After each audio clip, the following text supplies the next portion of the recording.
નમસ્કાર મિત્રો મિત્રો આજે તમારી સમક્ષ સિંહ રાશિના જાતકો માટે 2025 કેવું રહેશે? શું રાહુ ફળ આપશે? શું શનિ ફળ આપશે? શું ગુરુ મહારાજ કેવું ફળ આપશે? શુભ કે અશુભ?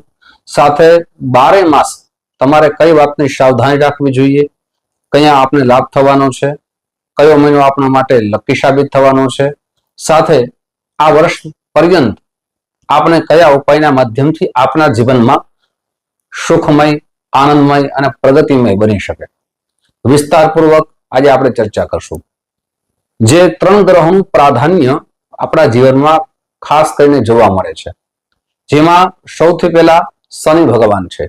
શનિ ભગવાન ન્યાયના ગ્રહ માનવામાં આવે છે, કર્મના ભાવ માનવામાં આવે છે. સાથે શનિ ભગવાન છે હર હંમેશા જીવનની અંદર ઉત્તમ ફળ પણ આપે છે, અશુભ ફળ પણ આપે છે. હવે શનિ ભગવાનની વાત કરીએ તો શનિ ભગવાન અત્યારે તમારા 7મા ભાવમાં નિર્માણ થાય છે, 7મા ભાવમાં રહે છે આપની ચંદ્ર કુંડળીના આધાર ઉપર.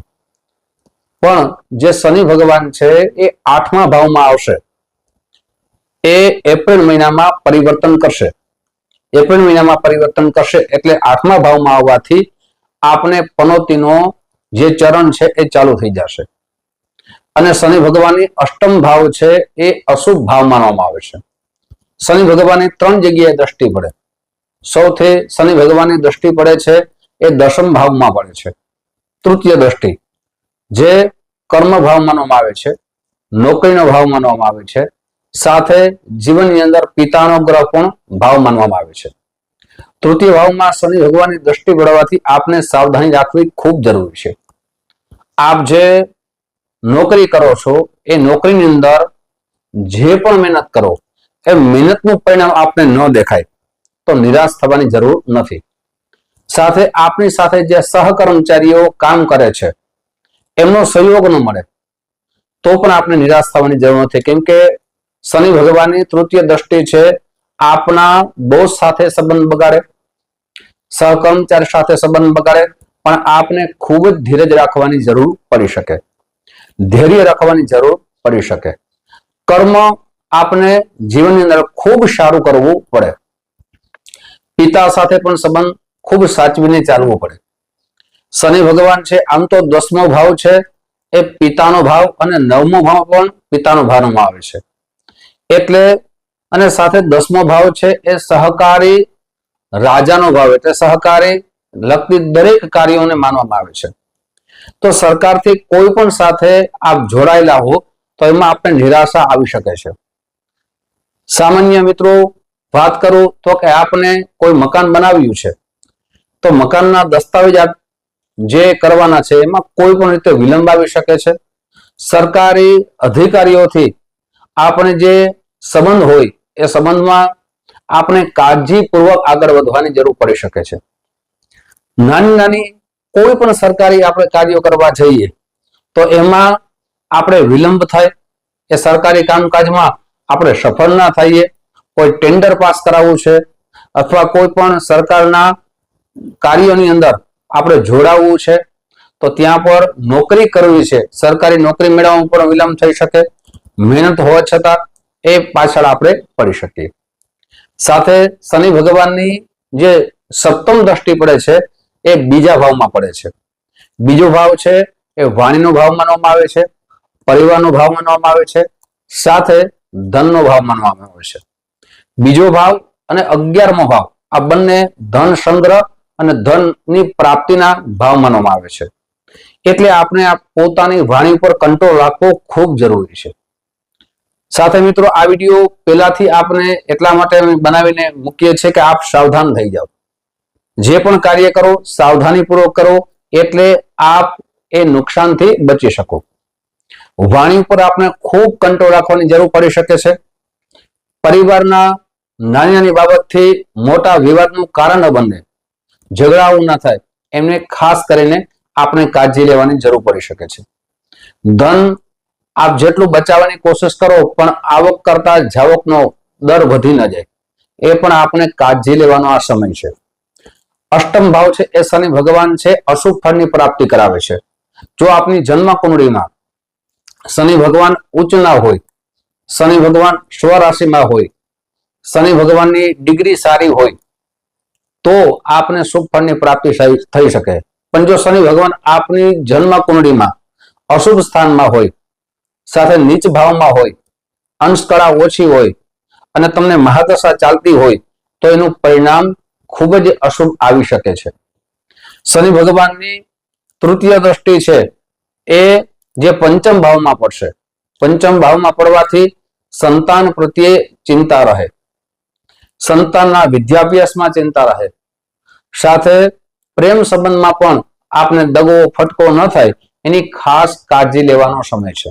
મિત્રો, હવે અષ્ટમ ભાવમાં શનિ આવશે અને એના શું ઉપાય કરવાથી આપનું જીવન ઉત્તમ બની શકે આગળ હું કહીશ. હવે વાત કરીએ રાહુ ભગવાનની. તો રાહુ ભગવાન પણ આપના 7મા ભાવમાં છે, રાશિ પરિવર્તન કરશે અને 7મ ભાવમાં રાહુ એ અશુભ ફળ આપે છે. પતિ પત્ની વચ્ચે ઝઘડા કરાવે છે, પાર્ટનરશિપમાં ઝઘડા કરાવે છે. કોઈ પાર્ટનરશિપમાં બિઝનેસ કરતા હોય તો ત્યાં પણ નુકસાન થવાની સંભાવના વધી જાય છે.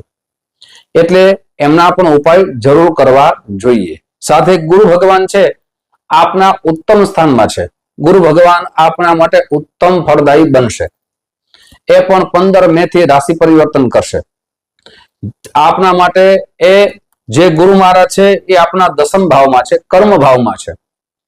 શનિ ભગવાનની આગળ આપણે ચર્ચા કરી, પણ ગુરુ મહારાજ 10મા ભાવમાં હોવાથી આપને ભૌતિક સુખની જે ચાહના છે એ સાથે આપને બુદ્ધિમાં પરિવર્તન લાવી શકે છે. આપના આધ્યાત્મિક તરફ આપ વળી શકો છો, આપ માર્ગદર્શક બની શકો છો, સાથે આપના જીવનની અંદર સારા કર્મોના તરફ આપ વળી શકો છો, જેનાથી આપ નુકસાનથી બચી શકો છો. મિત્રો, આ 3 ગ્રહની તો આપણે વિશેષ ચર્ચાઓ કરી છે, પણ સાથે સાથે હવે કયો માસમાં આપણે સાવધાની રાખવી જોઈએ, કયા માસની અંદર આપણે લાભ થવાની સંભાવના વધી જશે એ વિશેષ ચર્ચા આગળ કરીએ. તે પહેલા એક નમ્ર પ્રાર્થના છે, મારા નવા મિત્રો આ વિડીયો જોઈ રહ્યા છો, મિત્રો આ વિડીયો તમને ગમે તો જરૂર ને જરૂર લાઈક કરજો, શેર કરજો. સાથે શનિ ભગવાન આપના જન્મ કુંડળીમાં કયા ભાવમાં છે એ કોમેન્ટ બોક્સમાં અવશ્ય લખજો. જે માધ્યમથી વિડીયો આપ જોઈ રહ્યા હો, ફેસબુકના માધ્યમથી જોતા હો તો અમારા પેજને ફોલો કરી લેજો, જેનાથી આવી જ માહિતી પ્રાપ્ત થઈ શકે. સાથે મિત્રો, જે પણ આપણે ચર્ચા કરીએ છીએ ચંદ્ર રાશિના આધારો પર ચર્ચા કરીએ છીએ.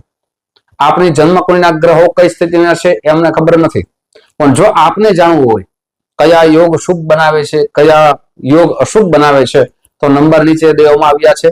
આ નંબર આપ સંપર્ક સાધી શકો છો. સંપર્ક કરવાનો સમય, જ્યોતિષ જોવાનો સમય સવારે 10 વાગ્યાથી લઈ અને બપોરના 1 વાગ્યા સુધી છે, સાંજે 5 વાગ્યાથી લઈ અને રાત્રે 9 વાગ્યા સુધી છે. આ સમય કોલ કરી એપોઇન્ટમેન્ટ આપને નોંધાવવી જોઈએ, પછી આપને સમય દેવામાં આવશે. મારી ઓફિસ ગુજરાત જામનગરમાં છે.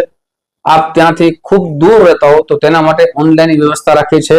ફોન કરશો એટલે આપને દરેક માહિતી દેવામાં આવશે. મિત્રો, હવે વાત કરીએ પ્રથમ માસની. આ 12 માસમાં કયા માસ તમારા માટે સારા છે, કયા અશુભ છે, કઈ સાવધાની રાખવી જોઈએ. પ્રથમ માસ છે એ શત્રુ ઉપર વિજય મેળવવાનો માસ છે, એટલે કે જાન્યુઆરી માસ. આપણા કોઈ પણ પ્રકારના કોર્ટની અંદર કેસ ચાલતા હોય, પછી પતિ પત્નીના ચાલતા હોય, અથવા કોઈ મિત્રના સગા સંબંધીના ચાલતા હોય, કોઈ શત્રુના ચાલતા હોય, તો એમાં આપણે વિજય અને સમાધાનના રસ્તા અવશ્ય મળશે. એટલે પ્રથમ માસ આપણા માટે સારો જશે. બીજો માસ આપણા કુટુંબમાં, પરિવારમાં આપણે ખૂબ જ કાળજીપૂર્વક આગળ વધવું જોઈએ. પરિવારમાં જે પણ નિર્ણય કરો એ ધૈર્ય અને શાંતિપૂર્વક કરવું જોઈએ. આપણા ક્રોધ ઉપર આપણે કંટ્રોલ રાખવો જોઈએ. આપણી વાણી ઉપર આપણે કંટ્રોલ રાખવો જોઈએ. વિવાદનું સર્જન હર હંમેશા નુકસાનકારક બની શકે છે. ત્રીજો માસ છે તમારા માટે શુભ છે. આપ બિઝનેસ કરો છો, બિઝનેસમાં આગળ વધશો, ગ્રોથ કરશો. નોકરી કરો છો તો નોકરીમાં પણ આપને સારું પ્રમોશનના યોગ બનાવે છે. અને ત્રીજા માસનો ખાસ કરીને આપણે લાભ લેવો જોઈએ, જેનાથી આપણા જીવનની અંદર પ્રગતિમય આપણું જીવન બની શકે. ચોથા માસની વાત કરીએ તો ચોથો માસ તમારા માટે ખૂબ જ સારો છે. આપ વિદેશથી કોઈ બિઝનેસ ચલાવો છો તો ત્યાં પણ આપને લાભ થવાની સંભાવના વધી જશે. વિદ્યાર્થી બંધુઓ માટે પણ ચોથો માસ સારો છે. આપ જે માર્કની ઈચ્છા છે, જે ક્રમાંકની ઈચ્છા છે, એ ક્રમાંક આપની મહેનત પ્રમાણે જરૂર મળશે, પણ આપને મહેનત છોડવાની નથી, સંગત દોષમાં આવવાનું નથી, જેનાથી આપનું જીવન ઉત્તમ બની શકે. સાથે પાંચમો માસ છે એ આપણા સ્વાસ્થ્ય બાબતમાં કાળજી લેવાની છે. એક સ્વાસ્થ્ય બાબતમાં કાળજી લેશો તો આપણા માટે શુભ બની જશે. સ્વાસ્થ્ય બાબતની અંદર આપ કોઈ યાત્રા કરવા જવાનું હોય તો એ માસમાં કાળજીપૂર્વક જવું જોઈએ. પ્રવાસમાં જવું હોય તો આપણે કાળજીપૂર્વક નીકળવું જોઈએ. આપની કોઈ પણ પ્રકારની જૂની બીમારી હોય તો એની ડોક્ટરની સાચી સલાહ લેવી જોઈએ, જેનાથી બીમારી વધી ન શકે. હવે વાત કરીએ છઠ્ઠા માસની, તો છઠ્ઠો માસ તમારા માટે ઉત્તમ બનવાનું છે. આપના પતિ પત્નીના વચ્ચે જે ઝઘડા થતા હતા, વિવાદ થતા હતા, જે વહેમ ઉત્પન્ન થતા હતા, તેમાં આપને રાહત મળશે. એકબીજાને સમજી શકશો, એકબીજા પ્રત્યેનો પ્રેમ વધશે, એકબીજાને સમય આપશો અને જીવન ઉત્તમ બની શકશે. વાત કરીએ સાતમા માસની, તો સાતમા માસમાં આપણે ખાસ કરીને શેર માર્કેટમાં કોઈ પણ પ્રકારનું પૈસાનું રોકાણ કરતા આપણે બચવું જોઈએ. સાથે નાણાકીય બાબતમાં આપણે વિશ્વાસપાત્ર હોય તેમની સાથે આપણે પૈસાની લેણ દેણ કરવી જોઈએ. અન્ય વિશ્વાસ કરશો તો પૈસા જવાની સંભાવના વધી જશે. આપના પૈસા કોઈ પણ જગ્યાએ બ્લોક ન થઈ જાય એની પણ કાળજી લેવાનો સમય છે. આઠમો માસ એટલે અગસ્ત માસ. અગસ્ત માસની અંદર આપનો ઉત્તમ સમય પાછો આવી રહ્યો છે. આપના જીવનમાં પરિવર્તન આવશે. વિવાહના યુગ પણ સારા બની રહ્યા છે. આઠમા માસની અંદર આપ જે કાર્ય આપનું થંભી ગયું હતું, ઊભું રહી ગયું હતું, મહેનત કરવા છતાં એ આઠમા માસમાં આગળ વધશે. હવે વાત કરીએ નવમો માસ. પરિવારની અંદર ક્લેશ ન થાય, પરિવારની અંદર વિવાદ ન થાય, એ ખાસ કાળજી લેવાનો સમય છે. સાથે આ નવમા માસની અંદર આપના જે સંબંધો છે એ સંબંધો કોઈ પણ પ્રકારે તૂટી ન જાય. સાથે બીજાની સાથે આપ બીજાના વિવાદમાં પડો અને આપના સંબંધ તૂટી ન જાય એની ખાસ કાળજી લેવાનો સમય છે. હવે વાત કરીએ દસમા માસની, તો દસમા માસની અંદર આ વિજય પ્રાપ્ત કરશો. આપના શત્રુઓ આપને હેરાન કરવાની પૂર્ણ રીતે તૈયારી કરશે. આપને હેરાન કરવાની કોઈ પણ રીતે કોશિશ કરશે. આવા શત્રુઓથી આપને વિજય મળવાનો છે. આપ નોકરી કરો છો, આપણી સાથે મીઠા સંબંધ છે, પણ અંદરથી એ શત્રુ ભાવ રાખે છે. આ શત્રુઓથી પણ આપને વિજય મળશે. 11મો માસ આપને ચિંતાકારક બની શકે છે, પણ સાવધાની રાખવાથી ચિંતા પણ દૂર થઈ શકે છે. આપને માનસિક રીતે આપને સાવધાન રહેવું જોઈએ. આળસનો ત્યાગ કરવો જોઈએ અને આળસ કરવાથી આપનું કામ વિલંબથી ના થાય એની ખાસ કાળજી લેજો. હવે 12મા માસની અંદર આપ જીવનના પરિવર્તનના એક મુખ્ય માસ તરીકે કહી શકાય. સાથે એમાં પરિવર્તન પણ આવી શકે છે, લકી પણ સાબિત થઈ શકે છે. 12મા માસની અંદર ફરીથી આપના જીવનમાં જે કાર્ય કરશો એ કાર્ય આગળ વધશે. મિત્રો 12 માસ આપના કેવા જવાના છે એ વિસ્તારપૂર્વક ચર્ચા કરી છે. હવે આપણે કયા ઉપાય કરવા જોઈએ જેનાથી આપના જીવનનું ઉત્તમ બની શકે. મિત્રો, પ્રતિ દિવસે સૂર્ય ભગવાનને જલ અવશ્ય ચડાવવું જોઈએ. સાથે પ્રતિ દિવસે આપને શનિ ચાલીસાનો એક પાઠ કરવો જોઈએ. જ્યાં શનિ ભગવાનનું મંદિર હોય ત્યાં જઈ અને તેલનું દાન કરવું જોઈએ. સાથે અડદનું દાન કરી શકો, કાળા તલનું દાન કરી શકો અને અન્નનું દાન કરી શકો. પ્રતિ દિવસે શનિવારના દિવસે હનુમાન ચાલીસાનો પાઠ, હનુમાનજીના દર્શન કરવાથી આપનું જીવન ઉત્તમ બની શકે. મિત્રો, આવી જાણકારી તમારી સમક્ષ રાખતો રહીશ. આપ જે પ્રેમ આપો છો એ પ્રેમ બદલ આપ સૌનો હૃદયથી ખૂબ ખૂબ આભાર વ્યક્ત કરું છું. ફરીથી મળશું. જય શ્રી કૃષ્ણ. મહાદેવ હર.